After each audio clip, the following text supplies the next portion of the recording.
13장 44절 말씀입니다. 마태복음 13장 44절에서 50절까지 원래 본문인데요.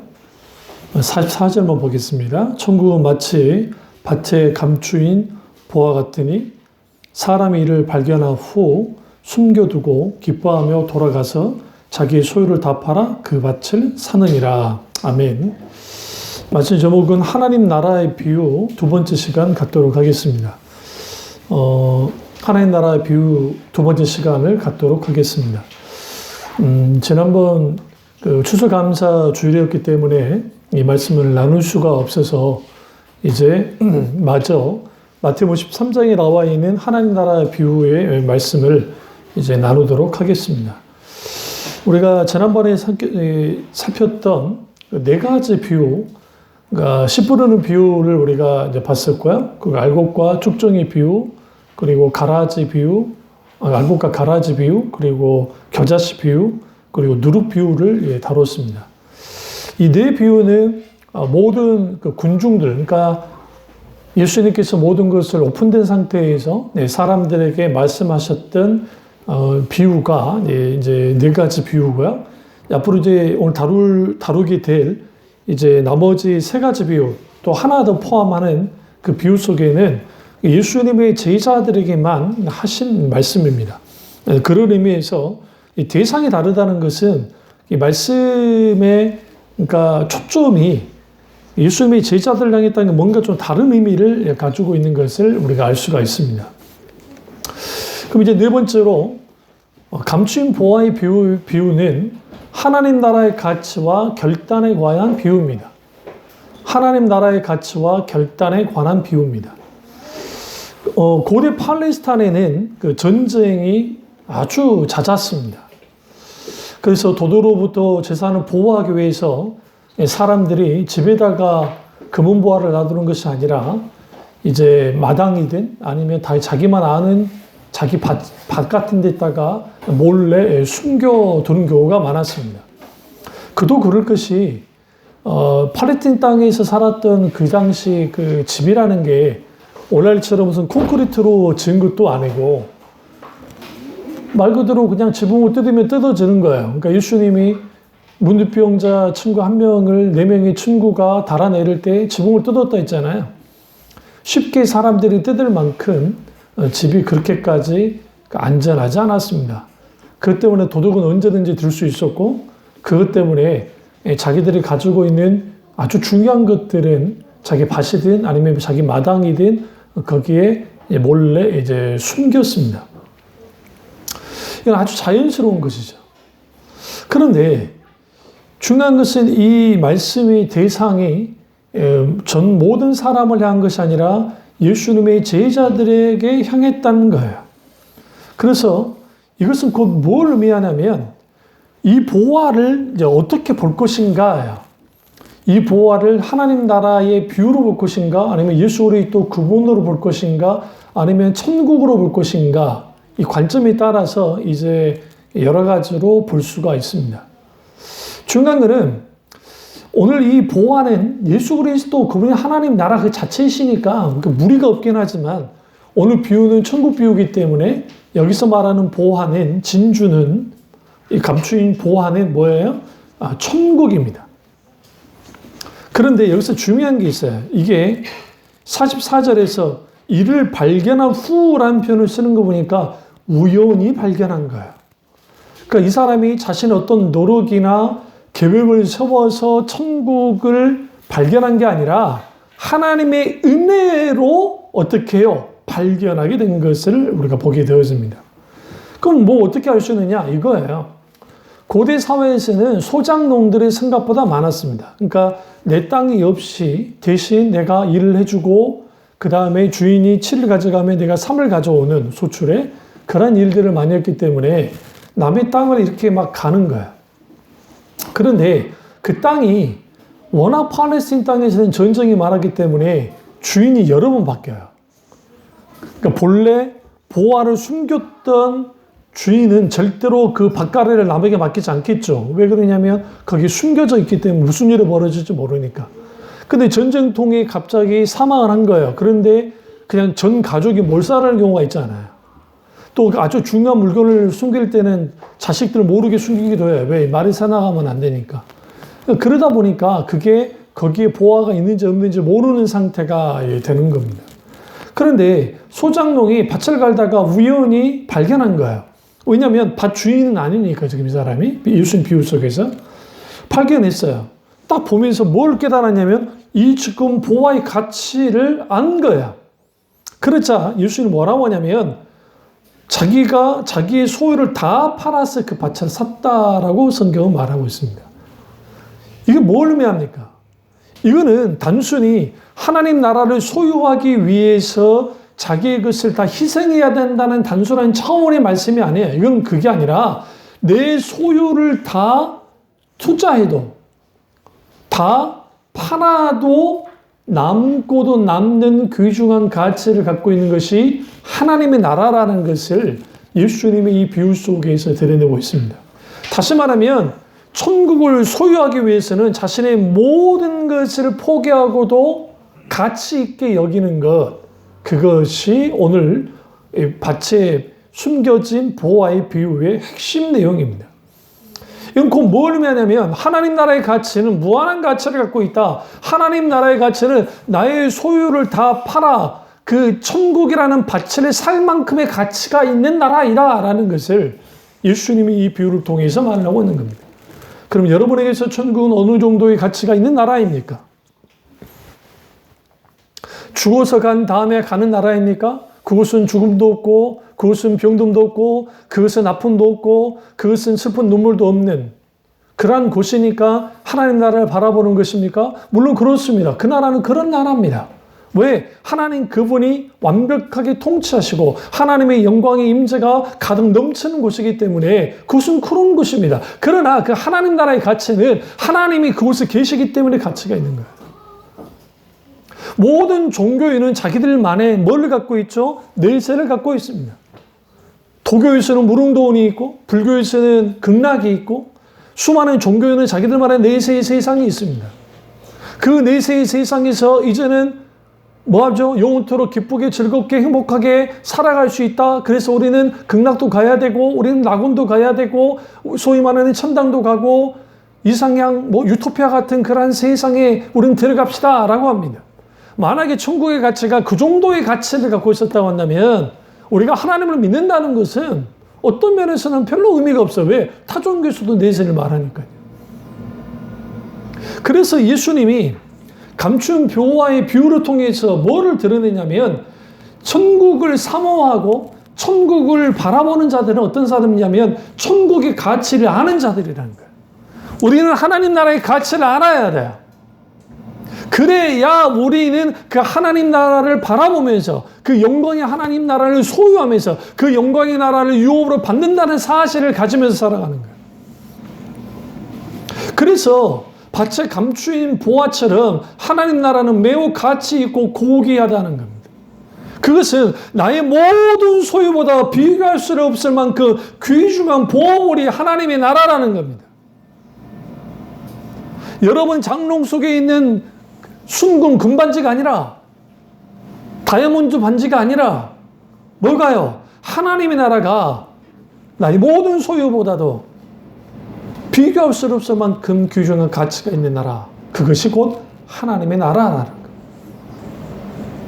당연히 그 가치를 아는 사람들은 포기할 것은 포기해버립니다. 이걸 말하는 거예요. 왜 하나님의 사람들이 하나님 나라를 바라보면서 자기 인생을 바치고 자기 생애를 투자하고 하나님께 투자라는 표현보다는 자기 생애를 헌신을 하고 그리고 그의 삶 속에서 결국은 하나님 때문에 손해보고 하나님 때문에 모든 것을 하나님께 내어 맡기는 일들을 왜 하냐는 거예요. 그것은 하나님 나라의 가치를 알았기 때문에 그렇습니다. 그렇다 한다면 하나님 나라의 가치는 어떻게 할 수 있습니까?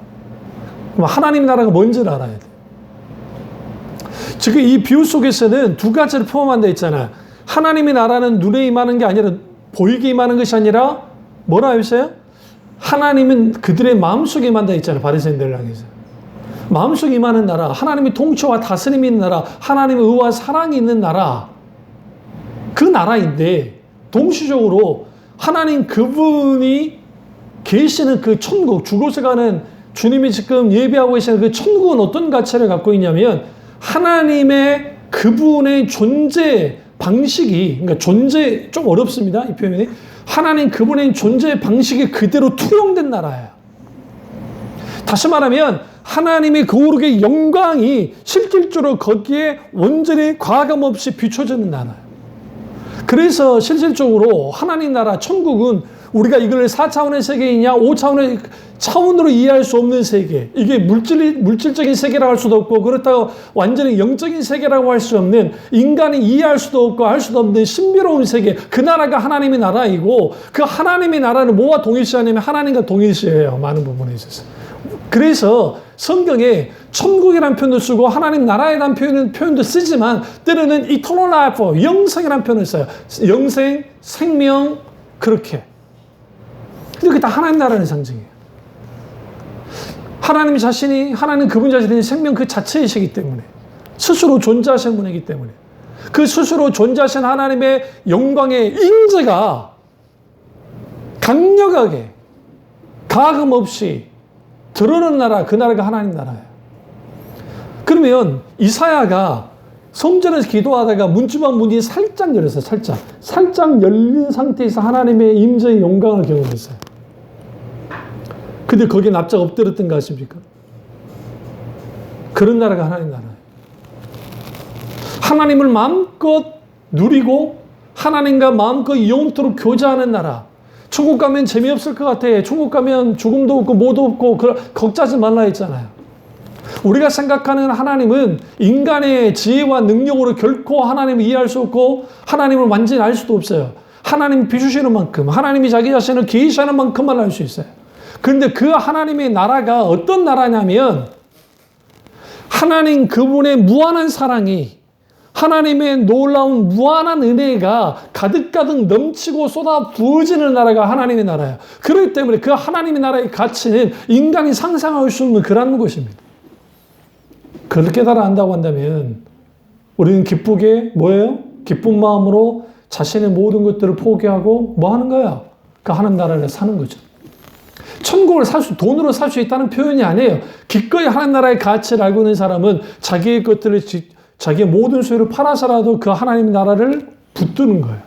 그런데 실제로 그렇게 되냐는 거죠. 쉽지 않아요. 그럼 어떻게 할 수 있느냐? 부자 청년이 예수님께 어느 날 찾아왔습니다. 찾아와서 이제 예수님께 영생의 문제, 영원한 생명의 문제, 이 문제를 가지고 고민을 거리를 가지고 나왔습니다. 그러자 예수님이 그에게 말합니다. 너는 계명을 지켰냐? 라고 하니까 그가 어려서부터 계명을 다 지켰다고 이제 그가 그렇게 말합니다. 그가 지켰다는 계명을 5계명부터 6계명까지, 10계명까지를 말하는 거예요. 나머지 1계명부터 4계명은 당연하다고 생각했겠죠. 근데 그랬습니다 라고 하니까 예수님이 뭐라고 합니까? 네게 오히려 부족한 게 있다. 너의 전 재산을 팔아서 뭐 해라? 가난한 자에게 나눠주라 라고 말씀하십니다. 여기에서 심각한 갈등을 합니다. 우리 같으면 갈등 안 해요. 어차피 헌금 안 할 거니까. 어차피 전 재산 안 바칠 거니까. 바칠 거요? 응? 갈등조차도 안 해요. 공간 협박하면 모르지 뭐. 안 바치면 뭐 무슨 일이 조주를 받는다느니 이상한 인간들 있잖아요. 그런 사람이죠. 그게 아니면. 근데 이 청년이 심각하게 고민했다는 것이 정말 바쳐야 될까? 바칠까 말까라는 고민까지 했다는 거예요. 그러니까 이 사람이 참 좋은 사람인 거예요. 응? 굉장히. 근데 결국은 그가 심히 뭐 했다 했어요? 심히 갈등하면서, 심히 고민하면서 그가 돌아갔다 성경 말하고 있어요. 그럼 고민했다는 말은 뭘 의미합니까? 그가 재산을 팔지 못한 거예요. 아는 게 아니라 못한 거예요. 여기에서 그에게서 가장 가치는 예수님 그분의 가치보다는 자신의 물질의 가치가 컸던 거예요. 여기서 우리 신앙이 판가름이 나요. 많은 사람들이 교회를 다녀요. 많은 사람들이 예수님을 믿어요. 응? 그러니까 많은 목사님들 교회, 우리나라는 구조가 독특해서 목사님들이 돈을 내서 교회를 개척을 해요. 사비를 들여서. 대부분의 교회들이. 아니면 특별하게 누군가가 처음부터 개척 멤버가 있어서 같이 헌금을 해서 하면 뭐 그러면 아름답겠지만 그러지 않는 경우가 많아요. 그러다 보니까 한국 교회가 그런 상태에서 교회가 성장을 하잖아요. 그러다 보면 이 교회가 누구께 되냐면 내가 초기 투자했잖아요. 목사께 아닌, 그러니까 말은 목사께 아닌 것 같은데 실제로 목사께 되는 거예요. 실제로. 그럼 어떻게 할 수 있느냐? 말은 하지 않지만 교회가 좀 교세가 커지고 하면 자식한테 교회를 물려줘 버리고 아니면 사회에게 물려주거나 막 그런 일을 쉽게 하는 거예요. 왜? 내 거니까. 그리고 소위 교회가 성장을 하면 많은 분들이 막 예배를 드려요. 하나님, 그러면서 대부분 하는 말은 뭐래요? 하나님께서 우리 교회를 이렇게 성장시키셨습니다. 라고 딱 따라 나온 말이 우리 목사님은 헌신봉사하시고 열심히 하셔서 목회를 정말 귀하게 열심히 하셔서 교회가 이렇게 성장했습니다. 그게 비일비재예요. 아무개 목사님이 어떻게 이때 성장됐습니다. 그럼 성경 보세요. 성경에 사도 바울이 에베소 교회를 개척했거든요. 근데 에베소 교회가 어마어마하게 성장을 했어요. 그때 내가 그 사도 바울 때문에 성장했다 그러나요? 자라나게는 뭐 누구라 했어요? 하나님이시다 성경을 했어요. 그저 물을 줄 뿐이에요. 심었을 뿐이고 물을 줄 뿐이에요. 자라나게 하시면 하나님이시죠. 그는 머릿속에 뭐가 박혀 있어요? 내가 성장시킨 거야. 그러니까 까불지 마. 이게 내 거야.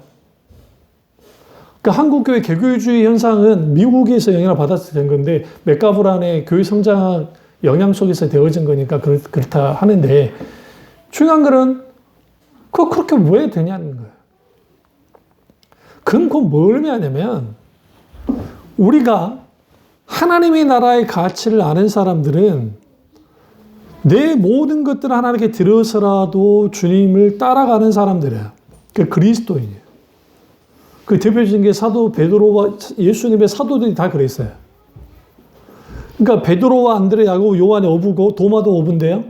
근데 이 사람들이 자기 지금 본업을 놔두고 예수님을 쫓았다고요. 그럼 예수님을 쫓으면 예수님 월급 줬어요? 예수님이? 안 줬어요. 앵벌이하러 다녔어야 돼요. 제자들이. 나쁜 말하면 앵벌하러 다녔어요. 좋게 말하면 예수님이 그 근거지마다 예수님을 따르는 무리들 집에 갔어요. 그래서 뭐 우리가 잘 아는 나사로 집에 가서 베다니 나사로 집에 가서 머물기도 하시고 또 어디 가다가 베드로 집에 잠깐 들리시기도 하시고 막 이렇게 돌아다니시면서 예수님이 그렇게 하셨다고요. 그렇다고 해서 예수님이 돈 없이 다닌 건 아니에요. 왜 그러냐면 회개를 둘 정도였으니까. 그러니까 예수님을 따라왔던 사람들 중에 또 부자들이 있었고 실제로 또 성경 그래요. 세베대도 아주 부자였고 많은 사람 또 부자가 또 있었습니다. 그래서 그들이 헌금하는 것을 가지고 또 푼푼히 헌금했던 것을 가지고 그걸로 이제 예수님이 복음 사역을 감당하신 거죠. 근데 거기에서 우리는 여기서 뭘 알 수 있냐면 그 예수님의 가치를 따라왔던 예수님의 제자들이지만 여전히 그들의 속에는 뭘 갖고 있었냐면 출세해봐야지라는 생각을 한 거예요. 예수님 때문에. 그러니까 세베대가 사도 요한과 어머니의 이제 그러니까 부모잖아요. 그런데 그 예수님께 이렇게까지 막 헌신봉사하며 헌금을 했던 이유는 뭐냐면 우정승 자성중 시키려고. 예수님 오른팔 왼팔로 시키려고. 왜? 예수님이 왕이 되시면 기꺼이 정승자리에 올라서 떵떵거리며 살기를 원해서 그랬던 거예요. 그럼 어떻게 할 수 있냐? 예수님 십자가 못 박혀 돌아가시기 직전까지 그러고 있었으니까. 그러니까 베드로가 이렇게 말합니다. 부자 청년의 고민해서 가니까 예수님 보세요. 우리는 우리의 모든 것을 내버려 두고 따랐어요. 그러니까 예수님 뭐라고 하십니까? 정말 잘했다. 나를 인하여 모든 것을 버리는 자가 복이 있다. 라고 주님 말씀하셨어요. 그리고 그 따르는 자는 내세와 금세에 하나님의 복을 누린다. 라고 말씀하십니다. 그런데 여러분, 부자였던 누구와 부자 청년과 베드로의 재산은 비교도 안 돼요. 물론 이거는 있어요. 재산이 어마어마하게 많은 사람과 재산이 적은 사람이라 할지라도 그냥 수치상으로는 그 가치가 다를지 어쩔지 모르지만 그 사람의 입장에서는 다 전 재산이라는 것은 동일해요. 그래서 예수님이 두립돈에 헌금을 했던 과부의 헌금이 왜 크다고 말씀하셨냐면 그녀에게서는 이 헌금이 뭐예요? 전 재산이었어요. 이게 있어야 내가 오늘 하루를 끈이를 겨우 때울 수 있는 정도, 배부르기도 못하고 때울 수 있는 정도의 두 렙돈이었어요. 근데 그걸 드린 거예요. 그러니까 예수님이 부자들이 드리는 헌금과 이 지금 과부가 드렸던 헌금에 대해서 말씀하시면서 이 과부가 더 큰 걸 하나게 드렸다라고 말합니다. 그럼 그 과부가 그 두 렙돈을 드렸던 그 과부는 그럼 어떤 사람이냐? 부자 청년이 하지 못했던 것을 한 거예요. 우리는 그렇게 생각지 않아요. 우리는 계산하니까. 부자 청년의 재산이 많고, 이 두 렙돈이 예전에 우리로 말하면 1원, 2원밖에 안 돼요. 저 기억에 어렸을 때 1원짜리, 2원짜리 썼던 기억이 있어요. 5원짜리 그걸로 하면 작은 사탕 하나 줬어요. 그때 5원도 컸어요. 5원짜리 하나를 주면 이따만한 잘 안 녹는 그 사탕을 줘요. 이걸 딱 하고 가면 이걸로 아끼면서 먹고 개 다 빨아먹으면 안 되잖아요. 또 살짝 빼놓고. 믿어지지 않으시겠지만 다 공범자 아닙니까? 다. 그래놓고 또 물에 씻어가지고 또 먹기도 하고 껌을 또 붙여가지고 씹기도 하고 막 그랬잖아요. 별로 가치가 없는 거야. 그럼 왜 그 과부가 그랬을까요? 하나님이 그녀가 섬기는 하나님은 자신의 생명보다도 자신이 가지고 있는 이 두 렙돈 그 자체는 작지만 그보다도 소중하고 가치 있는 분이었거든. 신앙은 가치 전쟁이에요. 그 그리스도인은 늘 무엇을 가치를 두고 살아가느냐? 하나님 나라와 하나님 나라의 복음, 십자가의 복음.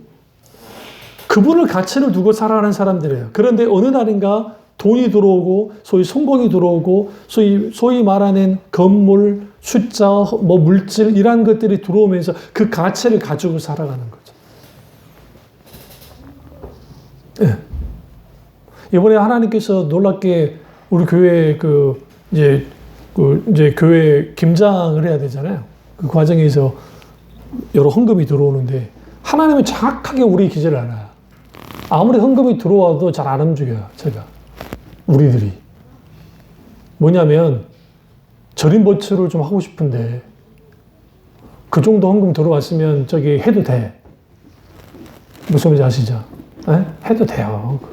그러니까 나도 해라 했어. 근데 안 들어. 그러니까 하나님이 결정차를 날렸잖아요. 우리가 전혀 상관없는 순복음교회 집사님이 한 분이 헌금 10만 원을 하셨어요. 그 했던 이유가 뭐냐면 너무 감동하지. 김장으로 해라. 하나님이 이번에는 뭐 해라? 절임 배추를 해라는 사인이요. 목사가 해라 했는데도 권사님 말 안 듣고 그러더라고. 돈 많이 든다고. 그러니까 그랬죠. 이거 하나님이 절임 배추를 해라는 사인이지 뭐야 이게. 돈 쌓아두고 뭐 할 거예요. 뭐 많은 돈도 아니지만. 그러니까 우리가 알지 못하는 또 그분이 또 20만 원 헌금하시고. 그러니까 딱 해보니까 우리 김장을 충분히 할 수 있는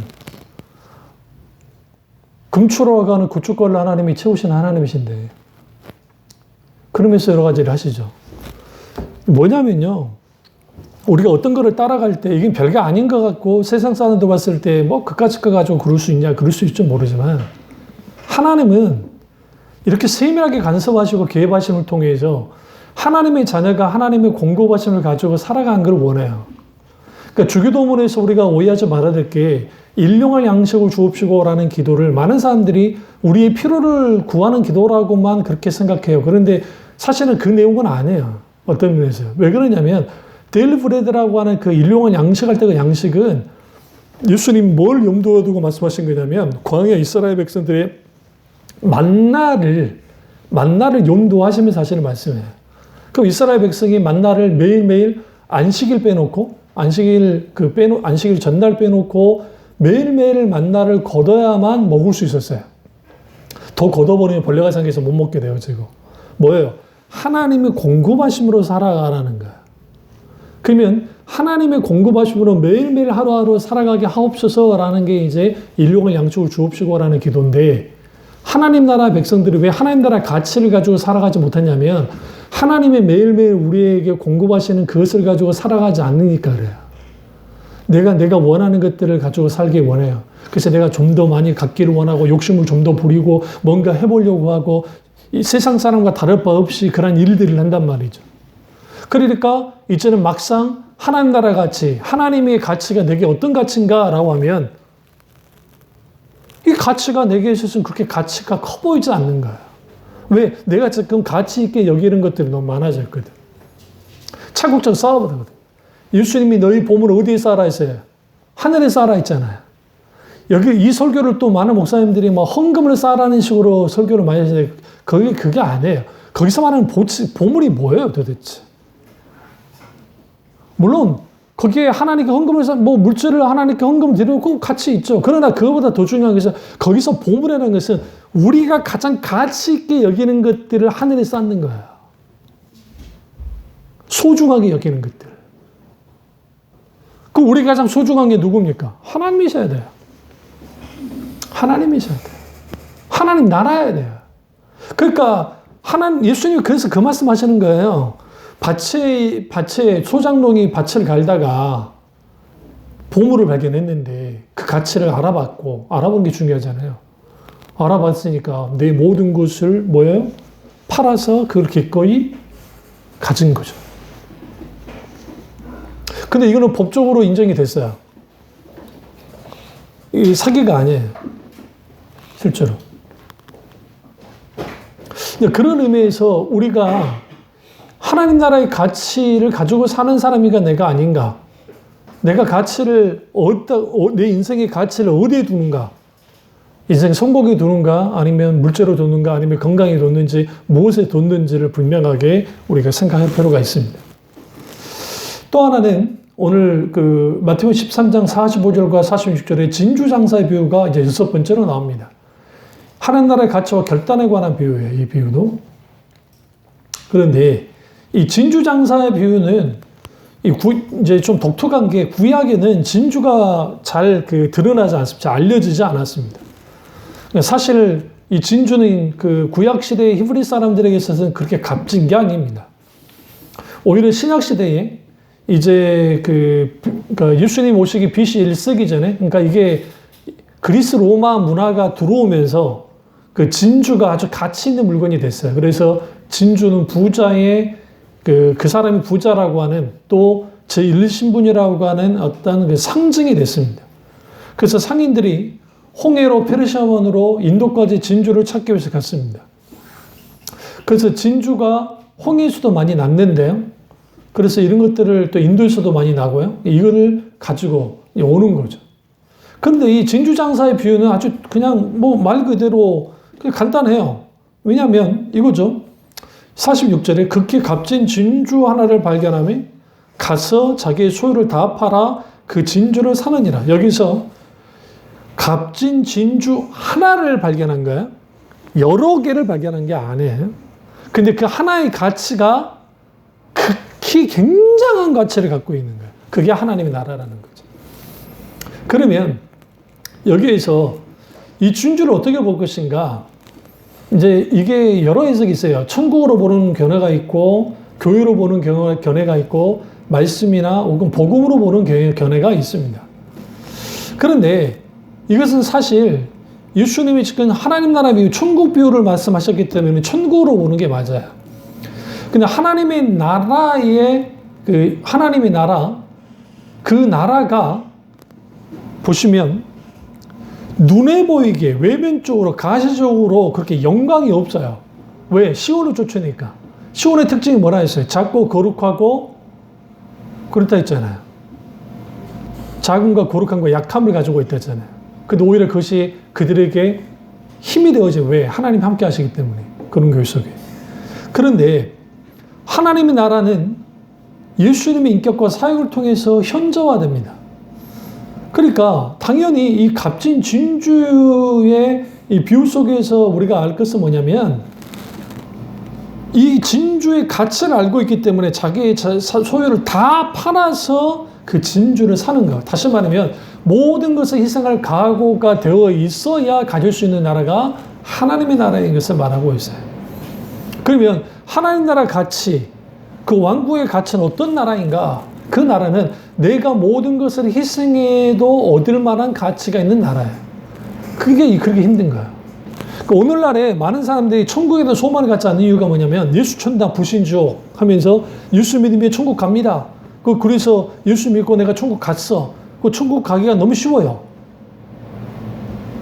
응? 그러니까 그 천국이 어떤 곳인지 몰라. 그냥 좋은 곳이래. 죽음도 없고 그런 곳이래. 아픔도 없대. 그 이상도 그 이하도 아닌 거예요. 그러니까 천국에 대한 매력이 없는 거예요. 왜? 천국이 그 자체가 자기에게 그렇게까지 가치가 있게 느껴지지 않기 때문에. 그러면 왜 천국은 극상품 진주보다도 가치가 있다라고 하는데, 그 가치 있는 나라는 아낌없이 내가 모든 것을 내어놓고도 획득해야 되는, 얻어야 되는 그런 나라라는 거예요. 근데 중요한 게, 재미있는 표현이 있는데, 아까 그 밭에서 비유를, 그러니까 그 부활을 찾은 사람이 기뻐하며 돌아가서 했다 했잖아요. 그런데 여기 이 진주장사가 어떤 행동을 하냐면 조금도 주저함이 없이 사버려요. 갈등하지도 않아요. 바로 사는 거야. 자기 모든 소유를 팔아가지고. 결단하는 거죠. 그래서 이것은 결국은 뭐라고 말하냐면, 이게 린네만이라고 하는 신학자가 결단은 희생이, 그러니까 단순한 희생을 말하는 게 아니라는 거예요. 왜냐하면 이 사람이 천국을 얻었을 때 자기의 소유를 희생한 게 아니고 오히려 더 큰 가치 있는 것을 얻었기 때문이라는 거예요. 그러니까 우리는 하나님 나라를 얻게 되면 우리는 손해본다고 생각을 하는 거예요. 왜? 내가 이전에 가치 있는 것을 내려놓고 하나님 나라를 얻었으니까. 근데 사실은 예수는 그 말을 하는 거예요. 너희가 너희 소유를 이렇게 가치 있는 걸 모든 걸 팔아도 하나님 나라를 얻었다고 한다면 너희 가지고 있는 모든 것보다도 더 큰 것을 가지게 되는 것이다 라고 말하는 거죠. 그런 의미에서 단순한 희생으로서 하나님 나라를 얻는다는 표현은 틀린 표현인 거예요. 그러니까 왜냐하면 이 사람은 지금 손해보려고 답한 게 아니거든요. 소장농도 자기가 손해보려고 판 게 아니에요. 자기 소유를. 자기가 갖고 있는 소유보다 크기 때문에 판 거예요. 이 진주장사도 마찬가지로 자기가 가지고 있는 자기 전 재산보다 이 진주 하나가 더 가치가 있고 그렇게 값이 있었기 때문에 판 거예요. 하나님 나라는 바로 그런 나라라는 거예요. 근데 우리는 그 나라를 그렇게 생각하냐고요.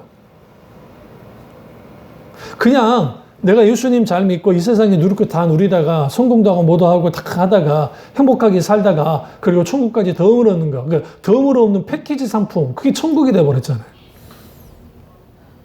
이 땅에서 왜 하나님 나라를 살지 않느냐? 하나님 나라의 삶 속에서 있게 되어지는 그 하나님 나라 유업. 그 핵심이 뭐냐면 이 땅에 있어도 하나님 나라 유업을 누릴 수 있어요. 어떻게 누리냐면 하나님의 임재예요.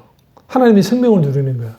하나님 그분의 기름 부음과 임재와 하나님의 놀랍게 우리와 함께 하시고 역사하는 이런 일련의 모든 것들, 그 속에서 자유를 누리고 그 속에서 치유를 경험하고 그 속에서 하나님의 음성을 듣고 그 속에서 하나님과 친밀한 교제를 나누고 하나님 주시는 놀라운 은혜 가운데 은혜를 만끽하며 살아가는 것. 그게 하나님 나라거든요.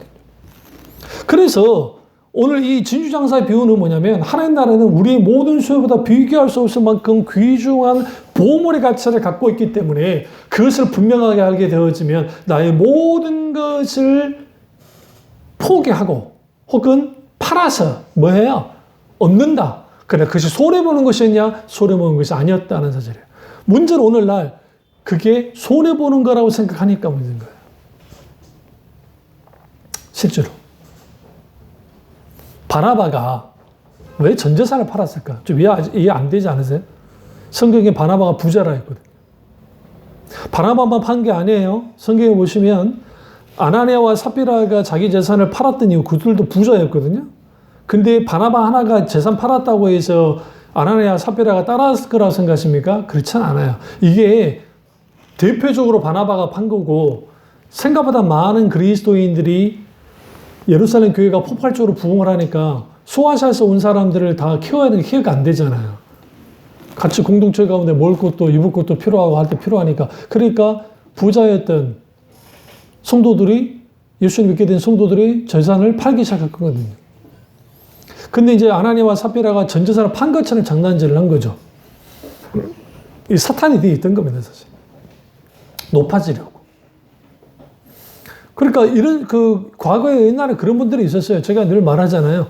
그러니까 마지못해서 교회 건축하니까 헌금하기 싫어도 헌금하시는 분들이 있었다고요, 과거에. 원래도 그런 사람도 있을 거예요. 왜? 내가 지금 장로고 내가 권사인데 에? 보는 눈이 있는데 너 이 정도까지 헌금 안 하면 욕먹을 짓이니까 싫어도 하는 거예요. 얼마나 힘들겠어요. 그러니까 여러분 우린 여기에서 뭘 알 수 있냐면 하나님 그분의 가치, 하나님 나라의 가치를 아는 사람들은 분명하게 뭐예요? 자기의 모든 것들을 팔아서라도 그것을 얻게 되고 그 속에서 진정한 기쁨을 누려요. 그리고 진정한 그만한 가치가 있던 거예요, 사실은. 근데 그것이 별로 가치 있게 느껴지지 않으니까 이게 문제인 겁니다. 그리고 7번째로 마태복음 13장 47절과 50절에 그물 비유가 나옵니다. 물고기를 모으는 그물 비유가 나오는데 이것은 하나님 나라의 마지막 심판에 대한 비유입니다. 그러니까 이게 그 그물 비유는 앞에서 말했던 알곡과 가라지 비유와 비슷한 내용을 담고 있는 것처럼 보입니다. 근데 그 강조점이 약간 차이가 있어요. 예수님 당시에는 그물로 고기 잡는 것이 매우 효율적이었습니다. 그래서 이거예요. 예망으로 이제 물고기를 잡는데 높이가 2m, 길이가 100m 정도는 그물로 이제 주로 배가 한 척이 하기도 하지만 어떨 때는 두 척이 가서 이렇게 탁 끌어당겨서 이렇게 이제 둘러싸서 이제 물고기를 잡습니다. 그런데 때로는 그렇게만 잡는 건 아니고 물고기를 잡으려면 배로 이렇게 해변이 있잖아요. 그러면 해변이 있으면 이 해변에 배가 이렇게 쭉 가면서 이제 그물을 쳐서 그러면 이제 해변에 줄이 있겠죠. 같이 줄이 있으면 그 사람들이 해변에서 막 잡아당겨요. 한 100m까지 가니까 크게 해가지고 잡아당겨서 그렇게 물고기를 잡아요. 그렇게 잡는 방법도 있어요. 그러니까 배로 직접 이렇게 잡는 방법도 있고 끌어서 잡는 방법도 있었습니다. 근데 이제 이 물고기를 이렇게 잡는데 잡은 물고기를 다 모을 수 있는 게 아니라 비늘이 없고 그러면은 이게 또 정결한 물고기, 정결하지 못한 물고기가 있기 때문에 또 분리를 해야 돼요. 다 모을 수 있는 게 아니에요. 이게 그물 비유의 핵심이에요. 그러니까 그물 안에 뭐가 와요? 수공이. 그러니까 이걸 좋은 것과 못된 것이라는 표현을 썼어요. 여기 보세요. 48절에 그물이 가득함에 물가로 끌어내고 앉아서 좋은 것은 그들에 담고 못된 것은 내버리느니라. 그러니까 예수는 이런 표현을 많이 썼어요. 좋은 열매, 못된 열매. 좋은 나무, 못된 나무. 막 그런 표현을 많이 썼거든요. 그 못된 물고기가 있냐? 대한민국에서 있을 수가 없지. 우리는 다 구워 먹어버리지. 다 튀겨 먹고 찌개 끓여 먹었겠지. 근데 이스라엘에서는 정결법에 의해서 그럴 수가 없었고, 그래서 분명히 그물 안에 엄청난 물고기가 있지만 그 물고기가 다 좋은 물고기는 아니었다는 사실을 예수님이 말씀하시는 겁니다. 맞습니다. 하나님 나라의 복음이 선포돼요. 그 복음이 선포됐는데 모든 사람이 그 교회 안에 들어왔다고 해서 모든 사람이 교회를 다니면 다 천국 가고 구원을 받는 것입니까? 그게 아니라는 사실이에요. 구별되게 되어 있어요. 이걸 예수님이 심판하시는 거죠. 그래서 이걸 이제 교회의 심판으로 볼 것인가 아니면 세상에 대한 전체적인 심판으로 볼 것인가 학자들마다 달라요. 그런데 여기에서 49절을 보세요. 세상 끝에도 일하라 천사들이 와서 의인 중에 악인을 갈라내어 풀무불에 던져 넣으리니 거기서 울며 이를 갈리라. 여기 의인들이 천사들이 가둔다는 거죠. 그럼 여기서 의인은 어떤 의인입니까? 스스로 의롭게 된 사람들입니까? 아니에요. 예수 그리스도의 피공로에 의해서 의롭다 여김을 받은 성도들, 구원받은 중생한 성도들이 의인이 되어집니다. 그 의인들은 어떻게 되어져요? 당연히 좋은 물고기 이제 그릇에 담겨지고 못된 것은 내버려버려요. 그럼 내버리면 누가 와서 먹습니까? 이스라엘은 개를 키우지 않으니까 주로 고양이라든지 들짐승들이 와서 그를 다 먹어 없애버리는 거예요. 그래서 이거는 하나님 나라의 마지막 심판으로 그런 겁니다. 여기서 우리가 아셔야 될 게 뭐냐면 하나님 나라의 성격이에요. 그러니까 하나님의 나라는 종말론적인 성격을 갖고 있어요. 예수님이 이 땅에 딱 오셨어요. 예수님 베들레헴에 딱 오셨어요. 그래서 어떻게 오신 거냐면 마치 이렇게 생각하시면 돼요. 특공대가 공수 특공대가 적절한 깊숙이 팍 들어와 버린 거예요. 예수님이 오신 그 초림이 이미 하나님, 뭐가 시작된 거예요? 종말이 시작된 거예요. 지금까지 2000년 동안 지금 흘러오고 있는 거예요, 지금. 카운트다운이 된 거예요. 마지막 심판 누가 하시니까? 예수님이 하시기 때문에. 예수님이. 그래서 하나님 나라는, 잘 들으세요. 개인의 종말과 마지막 예수님을 통한 종말을 두 의미를 다 갖게 담고 있어요. 그런데 하나님 나라는 예수님 또 이미 왔어요. 근데 하지만 난 아주 오지 않았어요. 완벽한 완성되지 않았어요. 우리 그 중간에 있어요. 그렇기 때문에 그 중간에 있는 사람들은 어떻게 신앙생활을 해야 되냐면 긴장성이 있어야 돼요. 예수님이나 사도들이 바울이든 베드로든 상관없어요. 사도행전도 마찬가지고 너희는 근신할 깨어 기도해라. 깨어 있어라. 정신을 차려라. 이 말을 계속해요. 그리스도인들에게. 오늘날 내가 예수님 믿었다고 입으로 시인해. 영적 기도했어. 목사님이 선포했죠. 당신도 구원받았습니다. 아멘 아멘 하면서 내가 아멘 구원받았습니다. 천국은 내가 이제 들어갈 수 있는 표를 끄는 거죠. 자기들 생각에. 그러니까 팍 풀어지는 거야. 더 이상 긴장도 없어. 왜?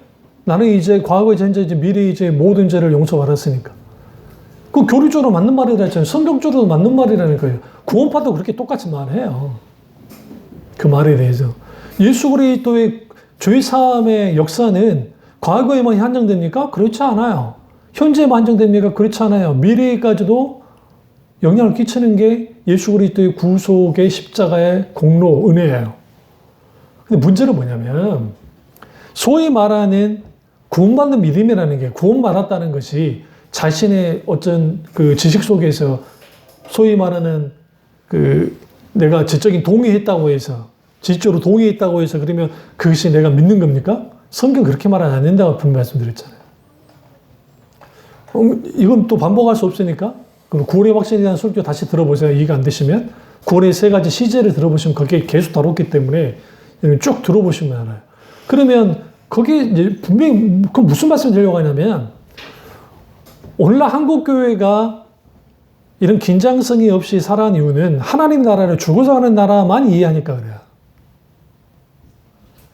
예수님이 말씀하신 하나님 나라는 이미 우리에게 임한 나라는 하나님의 통치와 다스림이 있는 나라예요. 그러니까 하나님이 직접적으로 통치하시는 거예요.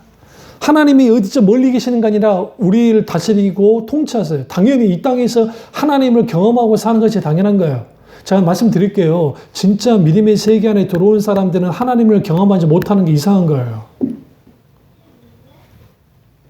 응? 하나님의 살아계심을 경험하지 못한 게 이상한 거라고요. 아직 믿음이 부족해서 진정한 믿음의 세계 안에 들어가지 못했으니까 그냥 경계선상에 있는 사람들은 그럴 수 있다고 생각해요. 근데 자기는 믿음이 좋아. 내가 신앙사 오래 했어. 내가 직분도 받아가지고 장로님 20년, 30년, 40년 그게 하나님 믿었어. 그런데 말은 하나님 믿어. 성경에서 역사는 하나님을 믿어. 그런데 자기의 삶의 현실에서 실질적인 현실에서 사실적으로 실질적인 하나님을 경험하며 누리며 살지 못한 사람이 이 땅에 그리스도인들 너무 많다고요. 예배를 드리는데 예배 가운데 하나님을 만나지 못해. 예배 속에서 하나님 하시는 하나님 마음에 부어진 적도 없어요. 예배 속에 하나님의 임재는 고사하고 성령의 기름 부음은 고사하고 하나님의 영광이 못하는 사람들 왜 그렇다 생각하십니까? 그들은 종교적으로 나와서 하나님을 예배한 줄 모르지만 실제는 살아서 역사하신 하나님, 그 하나님을 경험하지 못한 거야. 왜 경험하지 못한 거야? 믿음이 출발이 잘못된 거야. 출발부터가. 왜? 자기 신념과 소위 말하는 머릿속에만 생각하는 관념적인 신앙. 그러니까 자기 신념 체계, 관념 체계, 그리고 또 하나는 뭐냐면 주지주의라고 하는데 이론. 소위 자기 지식적인, 이게 이제 지성인들이 실수를 많이 하는데 자기 지성 체계 속에서 있는 그것이 신앙을 생각한 거예요. 여기에 뭐가 깨져야 되냐면 위로부터 다시 태어나는 걸 성령이 하시는데 거기는 성령께서 우리 가운데 오셔서 역사하시면 우리의 모든 것들 먼저 뭐가 다 무너지냐면 우리가 하나님 앞에 내가 정말 천번 만번 정말 지옥에 떨어지고도 남을 만한 존재라는 자기 인식을 갖게 되고 내가 하나님 앞에 죽을 죄인이라는 것을 분명히 알게 되고 거기서 하나님 앞에 회개하고 돌이키는 거예요. 그러면서 뭐예요? 나의 지정의가 꺾여요. 하나님 앞에. 깨뜨려지는 거야. 내려지는 거야. 이때까지 믿어지지 않았던 하나님, 성경에서 말하는 하나님, 소위 그것은 신화 같고 종교 이야기 같고 별거 아닌 것 같은 그런 것들이 하나님의 놀라우신 성령의 조명과 역사심 속에서 이것이 실질적으로 내게 믿어지고 받아들여지고 실제로 내 삶 속에서 경험하는 하나님이 되어지는 거죠. 근데 그것이 하나님 나라 안에 사는 사람들 속에서는 이게 실질적으로 누리고 사는 거야. 그래서 하나님 나라의 안에서 사는 사람들 속에는 분명하게 우리 가운데 뭐가 실질적으로 있어야 되냐면 그 하나님 나라의 삶 속에서는 하나님과 영원토록 동행하고 사는 거야. 그것만 진정한 복이 없어. 그러니까 여러분 천국의 가치는 뭐냐면 내가 하나님과 영원토록 산다는 것 자체만으로 가치를 갖고 있어요. 근데 그것이 그냥 그래 거기는 뭐 재미없어. 그러니까 혹자는 이런 말을 하잖아요. 계시록의 천사들이 그 스랍 천사들과 그들이 그 거룩하다 만고로 여호와하면서 하나님을 찬양하니까 세상에 천국 가면 맨날만 365일 기도 찬양하고 예배만 드린데 그렇게 지겨운 예배를 내가 정말 살아있을 때도 예배를 드렸는데 천국 가서까지 예배를 드려야 되냐고. 여러분 걱정하지 마세요. 오늘날 우리가 드리는 예배하고 차는답니다. 우리 존재 그 자체로서의 기쁨. 더 중요한 뭔지 아세요? 하나님의 무한한 아름다움을 경험하기 시작할 때 우리도 아름다워져 가는 거 아십니까? 그 조나단 에드워드 목사님이나 그 깊이 하나님과 만났던 분들의 특징들은 뭐냐면 한결같이 그들이 하나님 아름다움에 매료돼 버려요. 매료된 다음에 일어난 게 뭔지 아세요? 하나님께 대해 감탄해요. 근데 그냥 감탄이야. 이 말을 내요. 우리가 디자인을 딱 보고 난 다음에 감탄할 때 있죠. 와 멋있다. 진짜 멋있다. 정말 끝내준다. 그런데 하나님에 대한 감탄은 뭐냐면요. 인간이 그 피조물로서 내 피조물로서 그러니까 최대치, 그러니까 최고로 감탄해도 모자라. 그런 분이 하나님이에요. 만약 하나님이 그런 분이 아니었다 한다면 굳이 하나님 믿을 필요가 없어요. 그냥 짐 싸서 여러분 집에서 그냥 지내세요. 단순히 이론으로 말씀드리는 게 아니에요. 이 부분을 하나님께서 임재하실 때 부분적으로 경험해요. 제가 고등학교 2학년 때 그 1년 동안은 성령의 강력한, 그 전에도 성령 기름이 많았지만 이후도 있었지만 그때만 그렇게 강할 때가 없었어요. 길을 걸어가는데 갑자기 성령의 강한 기름 부음이 막 쏟아지면서 하나님 임재가 일어나면서 가던 길을 멈췄어요. 학교를 가는데 잠깐 멈췄어요. 그 길을 탁 드는데 마치 하나님이 내게 지금 하나님의 눈과 내 눈이 이렇게 탁 마주치듯이 탁 오시는데 내가 거기서 주춤하면서 거기 쓰러질 뻔했어요. 그게 한두 번이 아니었고 하나님 주시는 평강과 기쁨, 하나님의 놀라운 임재, 그 속에서 하나님 말씀을 묵상하고 그래서 제가 펑펑 울면서 눈물이 그렇게 나. 교회에서 휴지를 주는데도 교회 바닥에 휴지가 떨어져 있잖아요. 그러면 그 마당에 있는 휴지를 하나 줍는데도 눈물이 나. 감격스럽고. 제가 무슨 미친 게 아니에요. 성령 그렇게 하시는 성령께서. 그렇다고 그러면 가슴만 뜨거웠느냐? 그렇지 않습니다. 하나님이 저게 냉철한 지식도 주셨어요.